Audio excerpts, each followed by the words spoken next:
GTA has currently become the biggest gaming name in every household around the world. But not everything is smooth and sunny. There are a lot of controversies that GTA has faced throughout the years, and I thought, why not tell you about those in this video, so you understand how sinister and wild things can be. The first ever GTA game was Grand Theft Auto, released in 1997 by a Scottish studio named DMA Design. It was a top-down, open-world crime simulator that let you steal cars, kill pedestrians, and work for different gangs in 3 fictional cities based on New York, San Francisco, and Miami. But, people don't like this type of stuff. GTA attracted criticism from politicians, media, and activists. The game's publisher, BMG Interactive, hired a publicist named Max Clifford, who deliberately stirred up the controversy to generate publicity and sales for the game. Some countries, such as Brazil, banned the game altogether, while others, such as Britain and Australia, protested against it. Basically, GTA developers saw this opportunity as a golden point, and they milked the hell out of it to make GTA popular. I mean, they were small studios at that time, so they thought, whatever brings them money, let's just jump on it. And they created a sequel, GTA 2, for that, which was almost familiar and nothing new. Activity or game where you kill a bunch of people, and people are outraged about it. But still, it wasn't the type of success they were seeking.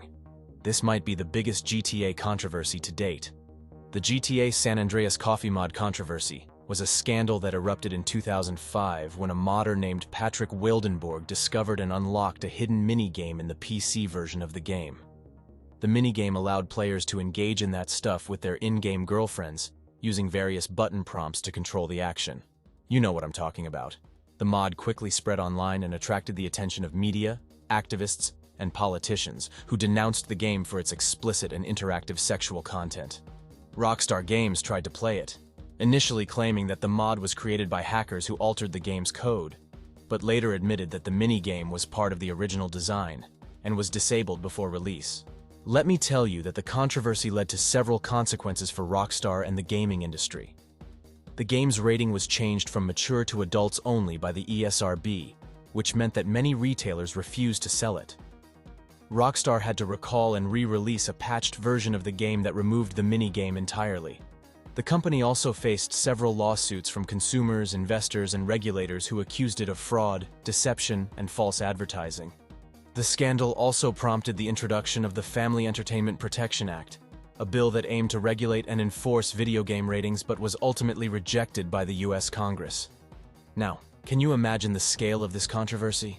The GTA San Andreas coffee mod controversy is considered one of the most infamous and influential events in the history of video games, as it raised questions about the ethics, responsibility, and censorship of game developers and publishers, as well as the role of ratings and regulations in the gaming industry. This one's a little weird, but I'm 100% sure you're going to love it. So there's an NGO called Mothers Against Drunk Driving. Yes, it's a bunch of old mothers who are basically against drunk driving. And they went on to attack GTA and want it banned. Why? Let me explain. The GTA versus MAD controversy was a dispute that occurred in 2008 when Mothers Against Drunk Driving, MAD, a non-profit organization that campaigns against impaired driving, criticized Grand Theft Auto 4 for allowing players to drive while intoxicated. MAD demanded that the game's rating be changed from mature M to adults only, AO, and that the game's developer, Rockstar Games, stop distributing it. Rockstar Games defended the game, saying that the mature audience for GTA 4 was sophisticated enough to understand the game's content, and that the drunk driving feature was realistic and discouraging, not glorifying. The Entertainment Software Rating Board, ESRB, the organization that assigns video game ratings, did not change the game's rating, saying that it already warned consumers about the game's violence, sexual content, and use of drugs and alcohol. The controversy did not affect the game's sales or popularity, as GTA 4 became one of the best-selling and most critically acclaimed games of all time. If you ask me, this controversy was hilarious because MAD were mad for a reason. They failed to understand the game's satire and artistic expression. Imagine them discovering the dead and wanting a ban on horses. Now it's music time. Let me tell you something. GTA Games has a long history of music drama. The first case was filed in 2019 by Michael Hunter, the composer of the GTA 4 theme song Soviet Connection. Hunter claimed that Rockstar used his song without his permission in GTA Online as background music for a heist mission called The Bogdan Problem. Hunter sought damages and an injunction to stop Rockstar from using his song. The case is still pending in court. But there's another one. The second case was filed in 2021 by Sean Lee, the composer of the Bully soundtrack. Lee alleged that Rockstar used a melody he composed without his permission in GTA 4. Lee said that he submitted a track to Rockstar in 2008 for GTA 4 but was told that it was not going to be used. He later released the track on his own album, Reel to Reel, in 2012. Lee claimed that Rockstar used portions of his track in the GTA 4 theme song Soviet Connection and in the GTA 5 car horn, Liberty City Loop. Lee demanded that Rockstar stop distributing the games and pay him damages. However, Lee's lawyers filed to dismiss the case shortly after, due to a discrepancy in the filing date. Basically, when it comes to legal battles, Rockstar Games has never lost. They don't miss. Now this one is a little serious and dark. William and Josh Buckner vs. Rockstar Games was a lawsuit that was filed in 2003 by the families of two victims who were shot by the stepbrothers on a highway in Tennessee. The stepbrothers, aged 16 and 14, confessed to the police that they were inspired by the video game Grand Theft Auto 3, which they had been playing for hours before the shooting.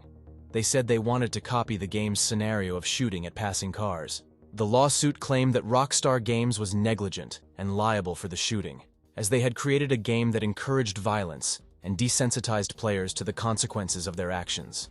The lawsuit also named Sony Computer Entertainment America and Walmart stores as defendants for distributing and selling the game to minors without proper warning. These were some serious allegations, but eventually the lawsuit was dismissed by a federal judge in 2006, who ruled that the game was protected by the First Amendment and that there was no evidence that the game caused the shooting.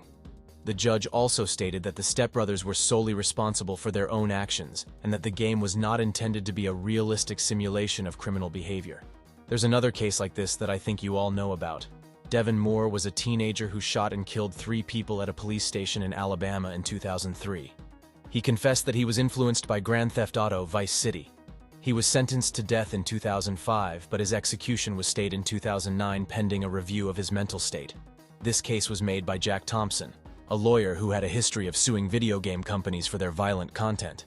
Thompson claimed that Rockstar Games, the developer of GTA, was liable for the shooting, as they had created a game that encouraged and desensitized players to violence. He also sued Sony and Walmart for distributing and selling the game to minors. Now time for some international controversy.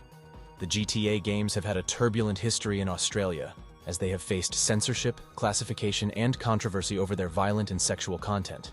It's a bizarre timeline, but let me explain. The original Grand Theft Auto, 1997, was released with an MA15+ rating, which means it was suitable for people aged 15 and over. However, the game was banned in the state of Queensland, as it was deemed to be too violent and immoral. Grand Theft Auto 2, 1999, was also released with an MA15+ rating, but it did not face any bans or restrictions in Australia. Grand Theft Auto 3, 2001, was initially refused classification, which means it was effectively banned in Australia, as it contained scenes of sexual violence and torture. Rockstar Games had to remove these scenes and modify some other aspects of the game to get an MA15+ rating.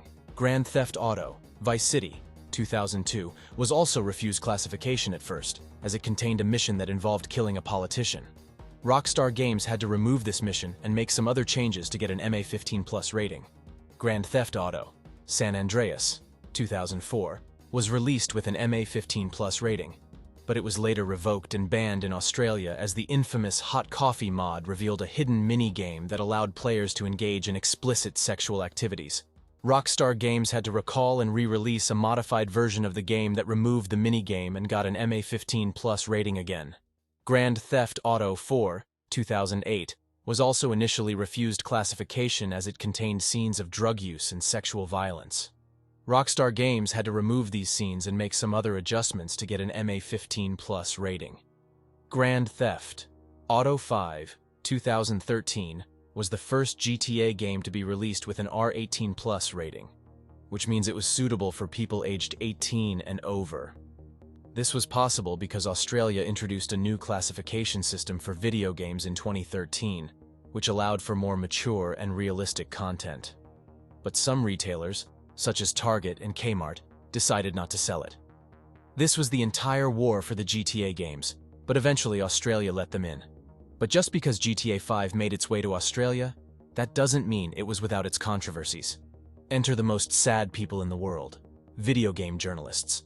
When some journalists and critics accused the GTA 5 of being misogynistic and sexist, they argued that the game portrayed women as shallow, stereotypical, and disposable, and that it lacked any positive or complex female characters. They also pointed out that the game's humor was often offensive and insensitive to women and minority groups. Carolyn Petit of GameSpot gave the game a 9/10 score but deducted 0.5 points for its politically muddled and profoundly misogynistic content.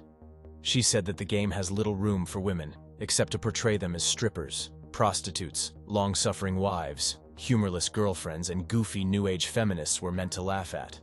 Helen Lewis of The Guardian wrote that she enjoyed playing the game but was disappointed by its wallpaper women. She said that the game has, once again, pushed women to the margins. It's time that it faced proper critical scrutiny.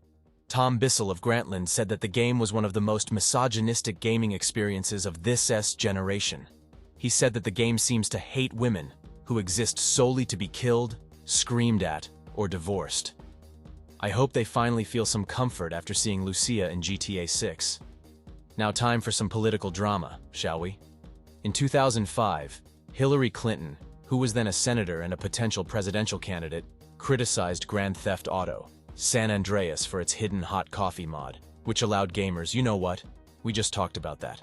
Clinton called for an investigation and new legislation to regulate video games, as she claimed that they were harmful to children and society. Rockstar Games, being the badass they are, won the case and responded by mocking Clinton in their next game, Grand Theft Auto 4, which was released in 2008. They replaced the Statue of Liberty with the Statue of Happiness, which had Clinton's face and a cup of hot coffee in her hand.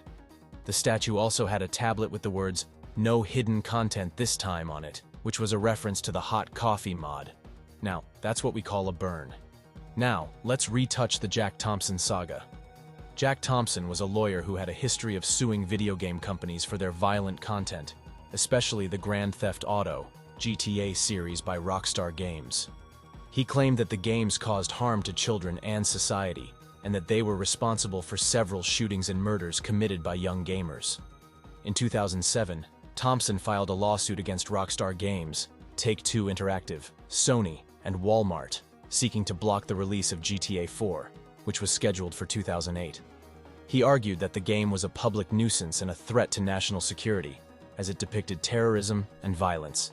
He also claimed that he had a copy of the game's script, which he obtained from a confidential source. However, the lawsuit was dismissed by a federal judge, who ruled that Thompson had no standing to sue, as he was not a resident of the state where the lawsuit was filed. The judge also criticized Thompson for his unprofessional and unethical behavior, such as sending inappropriate images and harassing emails to the defendants and the court. But let me tell you something, Thompson did not give up, and he continued to file motions and appeals to stop the game's release. He also tried to get involved in another lawsuit filed by the families of 2 police officers and a dispatcher who were killed by a teenager who played GTA. Thompson claimed that he was representing the families, but they denied having any contact with him. The judge in that case also dismissed Thompson's attempts to intervene and ordered him to show cause why he should not be sanctioned for his conduct. In 2008, GTA 4 was released, and it became one of the best-selling and most critically acclaimed games of all time. In the same year, Thompson faced a disciplinary hearing by the Florida Bar Association, which accused him of 27 counts of professional misconduct, such as making false statements, abusing the legal process, and harassing judges and lawyers. Thompson tried to defend himself, but he was found guilty of 21 counts, and he was disbarred from practicing law in Florida. He also had to pay $43,175 in legal fees to the Bar Association. Since then, Thompson has been mostly silent, and he has not filed any more lawsuits against the gaming industry. He has occasionally appeared in the media, such as in a 2013 documentary called Game Loading: Rise of the Indies, where he expressed his views on indie games and gaming culture. The GTA 4 versus Jack Thompson saga and Jack Thompson downfall are examples of how a lawyer who tried to crusade against the gaming industry ended up losing his credibility and his career, while the game he tried to stop became a cultural phenomenon. But you know you have to respect the hustle. Now, it's time for GTA 6. In September 2022, when a hacker named Andreas posted about 90 videos of gameplay footage from the unreleased Grand Theft Auto 6, which he had stolen from Rockstar Games. He also blackmailed Rockstar Games, threatening to release the source code of the game unless they contacted him. The leaked footage revealed many details about the game, such as the setting, the characters, and the features. But it also pissed Rockstar Games badly and caused a lot of damage and distress to Rockstar Games, which had been working on the game for years and had not announced any official information about it. Kurtaj was arrested and found guilty by a UK jury in August 2023, but his sentencing has been delayed several times due to his mental health issues. He has been diagnosed with autism spectrum disorder, obsessive-compulsive disorder, and depression, and he has been detained under the Mental Health Act. He faces an indefinite hospital order, which means he will be treated in a secure hospital until he is no longer considered a risk to himself or others. Imagine if he had never leaked GTA 6. All those Twitter leakers' careers would have never started. Anyway, I think this is the right point to end the video. I hope you all enjoyed it. And if you do show some support by liking the video and subscribing to the channel, I'll see you in the next video. Until then, take care and have a nice day.